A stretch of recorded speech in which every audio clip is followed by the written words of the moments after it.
राम राम जी सभी ने। राम राम सभी ने। गीता माता की जय। और आज है मेरा गीता का दूसरा दिन। तो आज मैं पहला ही अध्याय है तो इसका दूसरा श्लोक सुना रही हूँ। ले सुनियो। इस प्रकार है। सारे बहन भाई सुनाया करो, ज़्यादा से ज़्यादा उसमें आया करो और इसको जरूर सुनाया करो। तो आज दूसरा दिन है दूसरा। तो यहाँ पे हमने छोड़ा था, ये विषय आके ले रही हूँ। इन शंखों के शोर को सुनकर राजा धृतराष्ट्र के पुत्र के हृदय में विदर्ण हो उठे। किसके? राजा धृतराष्ट्र थे, उनके पुत्रों के हृदय में विदर्ण हो उठे, अर्थात गुस्सा हो गया, अर्थात फट गई। धरती और आकाश शब्द से भर गया, शब्दों से भर गया। धरती और आकाश में इतना शोर था, इतना शोर था कि शब्द ही शब्द, आवाज ही आवाज हमें सुनाई दे रही थी उनको। तब अर्जुन ने धृतराष्ट्र पुत्र की सेना की ओर देखा। किसने देखा? अर्जुन ने। जब वो खूब वो कर रहे थे तो अर्जुन ने धृतराष्ट्र की सेना की तरफ देखा, कौरवों की सेना की ओर देखा। तथा अब धृतराष्ट्र पुत्र थे ना, कौरव थे, तो उनकी तरफ देखा। किसने? अर्जुन ने देखा। अपना धनुष सिर से ऊपर उठाकर श्री कृष्ण भगवान से कहा, हे अच्युत अविनाशी। किसको कहा? श्री कृष्ण भगवान को। क्या कहा? हे अच्युत अविनाशी, मेरा रथ दोनों सेनाओं के बीच में ले जाकर खड़ा करें, कि मेरे रथ को ले चलो और दोनों सेनाओं के बीच में ले जाकर इसे खड़ा करो। मैं देखना चाहता हूँ। क्या करना चाहता हूँ? मैं देखना चाहता हूँ कि मेरे से लड़ने के लिए कौन कौन आए हैं। मैं देखना चाहता हूँ कि हमसे युद्ध करने के लिए कौन कौन योद्धा प्राणों और घर का मोह छोड़कर आए हैं। किसने कहा? अर्जुन ने कहा।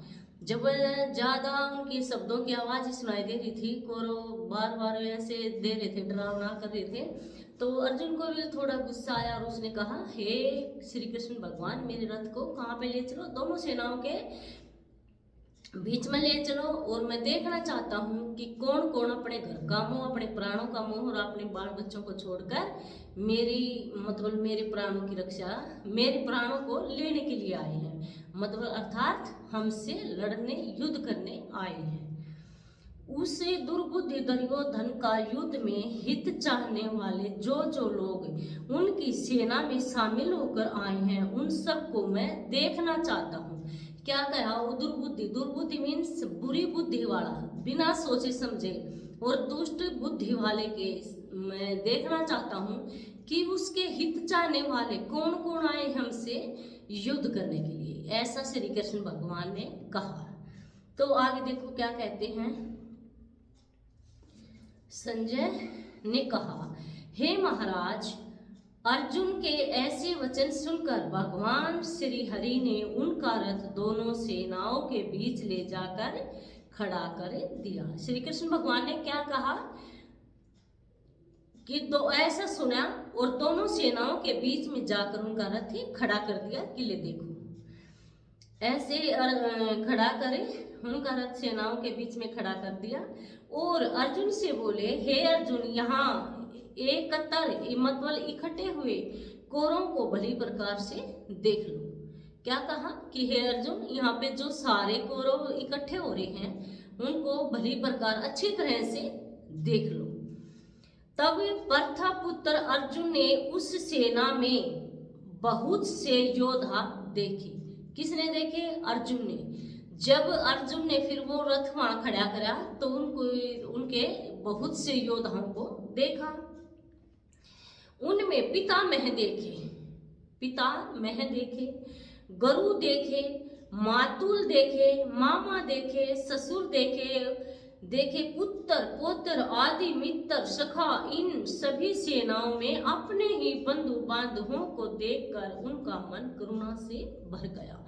देखो, पितामह थे, गुरु द्रोणाचार्य थे, उनके दोस्त थे, जो भाई उनके उनके कौरव के पुत्र थे, वह उनके भी तो पुत्र थे ना, तो उनके पुत्र थे, दोस्त से भाई थे, उन सभी को देखकर उनका मन करुणा से भर गया। यानी मतलब ऐसे आ गया कि मैं लड़ाई नहीं करूंगा, क्योंकि मैं मारूंगा तो ये मेरे अपने हैं, मारे जाएंगे। तो अपनों से कभी दूर नहीं हुआ जाता, लेकिन क्या करें जब कोई मानता ही नहीं है तो जब देखा जाता है। तो और संबंधियों को देखकर मुझे बहुत शोक हो रहा है।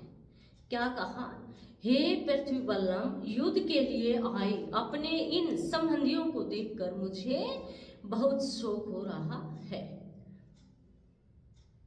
किससे कहा? श्री कृष्ण भगवान से कहा। किसने कहा? अर्जुन ने कहा कि मुझे अपने ही बंधु भाइयों को देखकर बहुत मतलब शोक हो रहा है, बहुत दुख हो रहा है कि मैं युद्ध के लिए आ गया। समझो को देखकर आ रहा, मेरे अंग शिथिल हुए जा रहे हैं। क्या कहने लगा? मेरा गुस्सा ठंडा हो गया है, मेरा शरीर काम करना बंद कर रहा है, शीतल हो रहे हैं, मतलब ठंडे हो रहे हैं। शीतल मीन्स ठंडे हो रहे हैं। मुख सूखा जा रहा है, और मेरा मुख सूखा जा रहा है।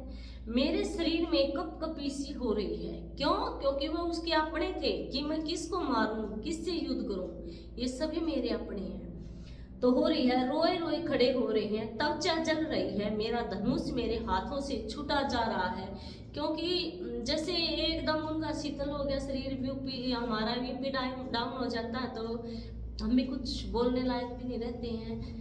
तो इसी तरह अर्जुन को भी ऐसे ही एकदम शोक सा लगा। मैं खड़ा होने में भी स्वयं को असमर्थ पा रहा हूं। क्या कहा उसने?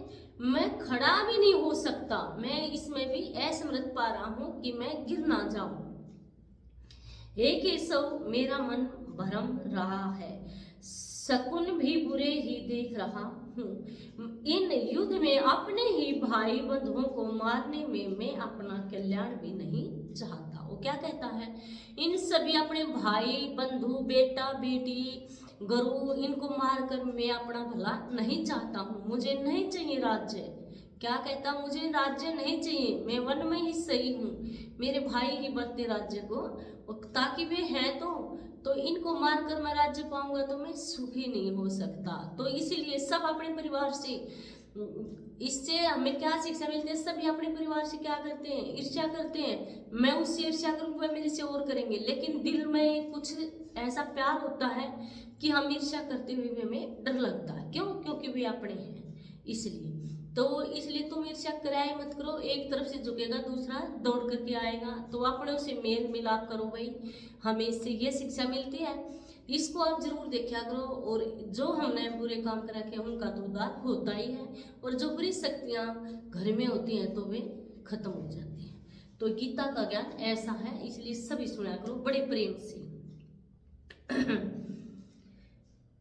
अपने ही भाई बंधुओं को मारने में मैं अपना कल्याण भी नहीं देखना चाहता। क्या कहता है? मैं अपने ही भाई बंधुओं को मारने में अपना कल्याण भी देखना नहीं चाहता हूँ। मैं युद्ध में विजय नहीं चाहता, न राज्य और न सुख ही चाहता हूँ। हे गोविंद, हे श्री कृष्ण भगवान, राज्य, सुख या भोगों से क्या काम? जिनके लिए हम राज्य, भोग या सुख चाहते हैं तब वे नहीं रहेंगे तो इन सब का प्रयोजन ही क्या रहेगा? इसके नियमित राज लेना, वही कुटुंब के योद्धाओं प्राणों का मोह त्याग कर युद्ध के निर्मित खड़े हैं। ये सब हमारे गुरुजन, ताऊ, चाचा, दादा, मामा, ससुर, पुत्र व साले आदि सगे संबंधी खड़े हैं। हे मधुसूदन, इन्हें मारने की मुझको इच्छा नहीं है। क्या कहता है? हे मधुसूदन, मैं इनको नहीं मार सकता, अर्थात मेरी इच्छा इनको मारने की नहीं है। नहीं है। तो क्या कहा? मुझे अच्छा नहीं लग रहा है, मुझे इन सब को पर बहुत दया आ रही है। धरती के धारणी श्री कृष्ण भगवान, इनको मारकर यदि मुझे त्रिलोक का राज भी मिले तो भी मैं इन्हें नहीं मारूंगा। क्या कहता है श्री कृष्ण भगवान? अर्जुन कहता है श्री कृष्ण भगवान से कि मैं अगर इनको मारकर ये राज्य तक क्या त्रिलोक का भी मुझे राज्य मिले तब भी मैं इनको नहीं मार सकता, मुझे अपने से इतना मोह है।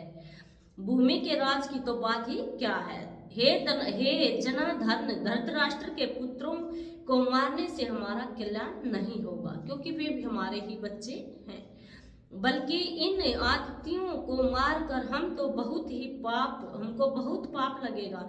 यद्यपि ये महापापी हैं, तो भी मारने योग्य नहीं है। हे प्रभु, स्वजनों को मारकर हम सुखी कैसे रह सकते हैं।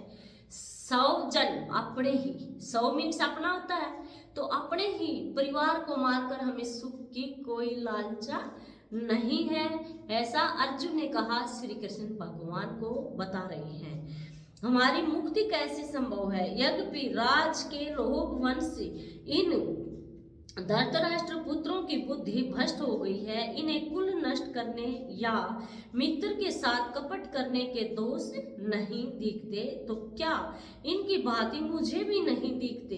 वो कहता है इनको कौरव पुत्रों को तो ये दिखता नहीं है कि भाई हम दूसरे का एक तो राज्य हड़प रहे हैं, फिर उनको मारने के लिए भी तैयार हो रहे हैं। अगर वे राज्य खुशी उनको आधा राज्य दे देते, उससे भी कम दे देते, तो वह संतुष्ट हो जाते, वनों में धक्के ना खाते। तो अर्जुन ने एक वन में रहते हुए भी कह रहा था मुझे लड़ाई नहीं करनी, लेकिन उसको श्री कृष्ण भगवान क्या समझाते हैं आगे इस प्रकार है, आइए सुनिए। कुल के नाश को देखते हुए हमें इससे पातक से दूर क्यों नहीं रहना चाहिए। कुल का नाश होने से सनातन काल से चला आ रहा प्राचीन धर्म नष्ट हो जाता है, और धर्म का नाश होने से कुल में पाप बढ़ता है। हे श्री कृष्ण भगवान, पाप बढ़ने से कुल की स्त्रियां भ्रष्ट और अभिचारिणी हो जाती हैं। जिसके वर्ण संकर संतान की उत्पत्ति होती है, ऐसे वर्ण संकर उन कुल घातियों को पूरे कुल को नरक में ले जाने में सहायक होते हैं, क्योंकि श्राद्ध दर्पण आदि बंद हो जाते हैं। इससे पितर उत्तम लोक से गिरकर अधोगति को प्राप्त होते हैं। इस कारण हे श्री कृष्ण भगवान, कुल का नाश किया जिसने कितने भी पाप किए हों, ये सब पाप कुल का नाश करने वाले के सिर पर ही होते हैं। फिर वह उन सब पापों का क्या फल पाते हैं, सो सुन। वह प्राणी सदा नरक भोगता है। न्याय शास्त्र में मैंने यह पढ़ा है। तब अर्जुन पछताने लगा, हाथ जोड़कर और सिर को फेर कर बोला, हाँ हाँ, देखो भाई देखो, मैंने कैसे पाप का उद्यम किया है, जो राज सुख के लोभ के लिए। क्या कहते हैं श्री कृष्ण, हाँ हाँ, आप सब बातें सही कह रहे हो, है ना। मैंने तो बहुत बड़ा पाप कर दिया, जो तुझे युद्ध कराने के लिए मैं लेकर के आया हूँ। ऐसा किसने कहा, श्री कृष्ण भगवान ने अर्जुन से कहा। उसे अब समझाएंगे।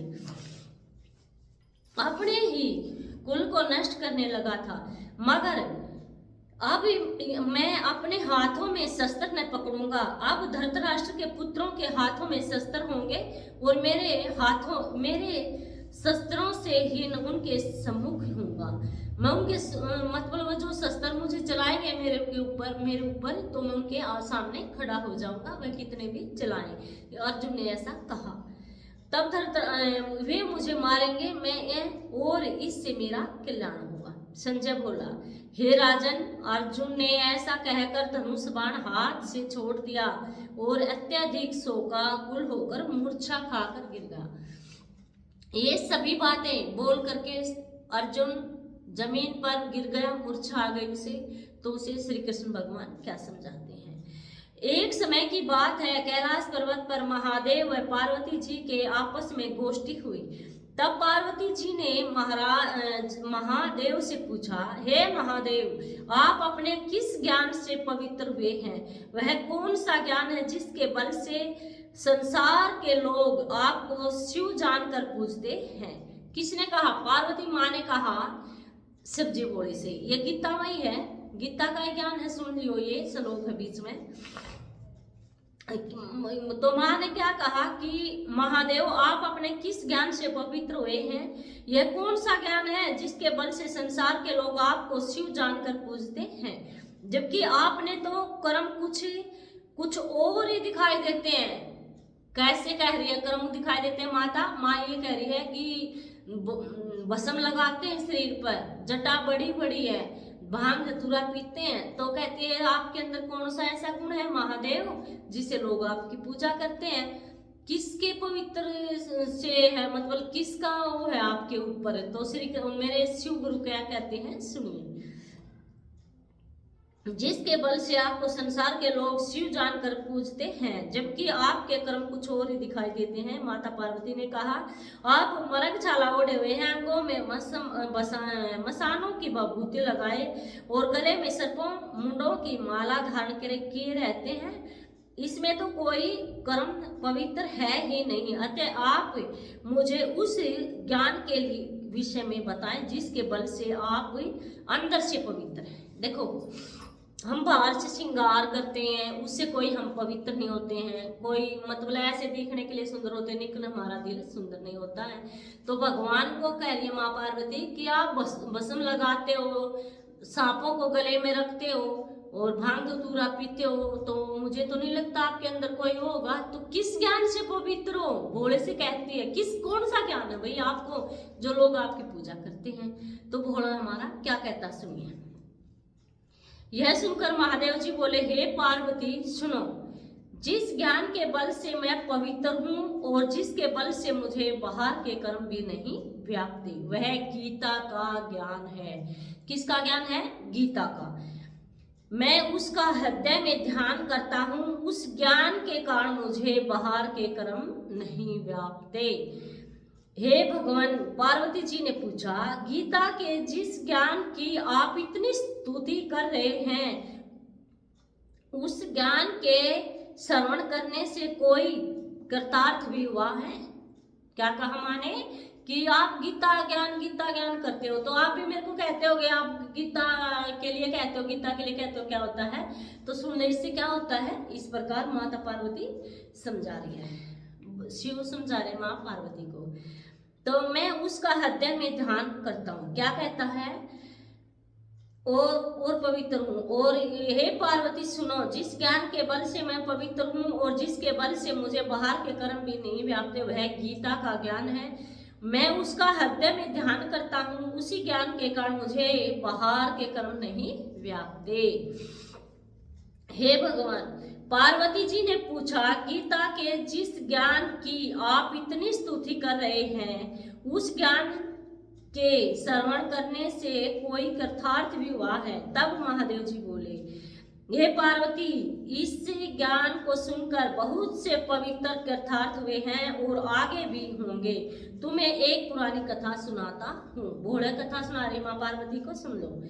एक समय पाताल लोक में शेष नाग की सैया पर श्री नारद जी नेत्र बंद करके आनंद में मगन थे और श्री लक्ष्मी उनके चरण दबा रही थी।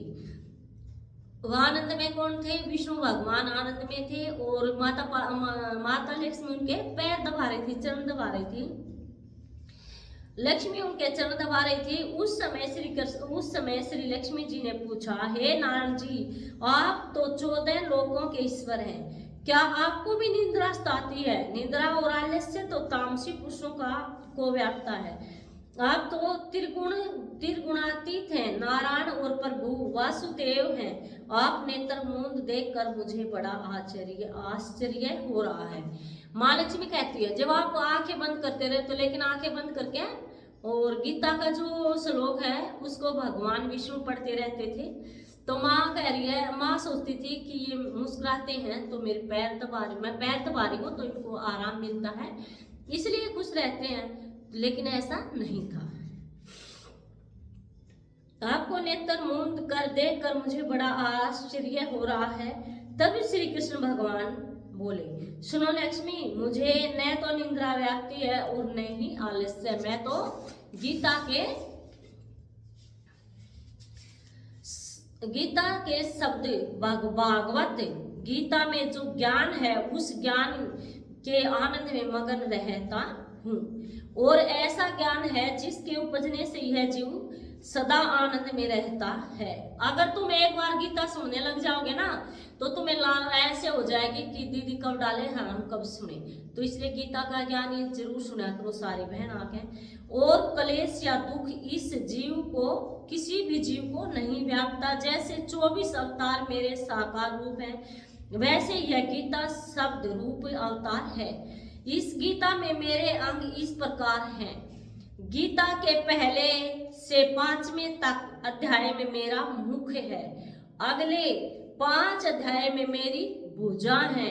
5 अध्याय मेरा हृदय और मन है। क्या कहा इसमें, अच्छे से समझो जी।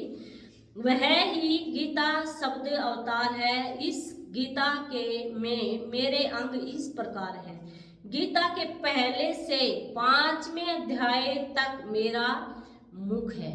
पहला अध्याय लेके अभी हम पहला ही पढ़ रहे हैं, इसके 5 अध्याय पढ़ूंगी तो न्यू सोचो ये जो भी कुछ बोल रहे हैं श्री कृष्ण भगवान ही बोल रहे हैं, मैं नहीं। तो जो भी कोई इसको सुनेगी कहेगी तो उसको भगवान श्री कृष्ण की सब वह मिलेंगी दवा। तो भगवान श्री कृष्ण ही बोल रहे हैं। 1 से लेकर 5 अध्याय तक भगवान श्री कृष्ण का मुख होता है, जो भी हर शब्द में। अगले 5 अध्याय मेरी भुजा है, तो 10 हो गए। अगले 5 अध्याय में भगवान श्री कृष्ण की भुजाएं हैं गीता में। 5 अध्याय मेरा हृदय है। 5 में क्या है, हृदय और मन। और 16 अध्याय मेरा उदर है। 16वां अध्याय क्या है, उदर है। 17वां अध्याय मेरी जांघें हैं, जहांग है 17वें अध्याय में। और 18वें अध्याय में मेरे चरण हैं। 18वें अध्याय में क्या है, भगवान श्री कृष्ण के चरण है। ऊपर से लेके सारा नीचे तक बता दिया है, तो इसको पूरी को सुनियो। और ये अच्छी लगे तो इस पर जरूर आप मेरी बहन लाइक दिया करो, और नए आओ प्लीज सब्सक्राइब करा करो, और इसको अच्छे से देखा करो। ये आगे को सरकाने की चीज नहीं है, आप इसे पूरी को देखिए और इसका आनंद लीजिए। मगर नहीं, मैं तो जिस आनंद में मगन रहता हूँ वह गीता का ज्ञान है। वह यह सुनकर श्री लक्ष्मी जी ने कहा, हे प्रभु, यदि गीता का ऐसा ही ज्ञान है तो श्री कृष्ण कर मुझे बताएं कि कौन कौन से जीव इसे सुनकर कृतार्थ हुए हैं। किस किस जीव का इसको सुनकर उद्धार हुआ है, सामने बताएं।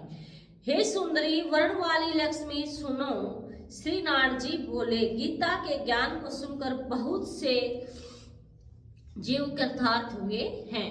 तो ये माँ आगे कल पढ़ के सुनाती हूँ, यहीं पर मैं निशान लगा लूंगी। तो यहाँ से हम कल शुरू करते हैं। सारे आया करो और सुनने का इंतजार किया करो। ये यादव ब्लॉग पाते हैं गीता का ज्ञान, तो ये कै बजे आता है, 6:45 पर यादव ब्लॉग्स। तो सारे आया करो, सुना करो, लाइक किया करो, कमेंट करा करो अच्छे अच्छे। और गीता माता की जय।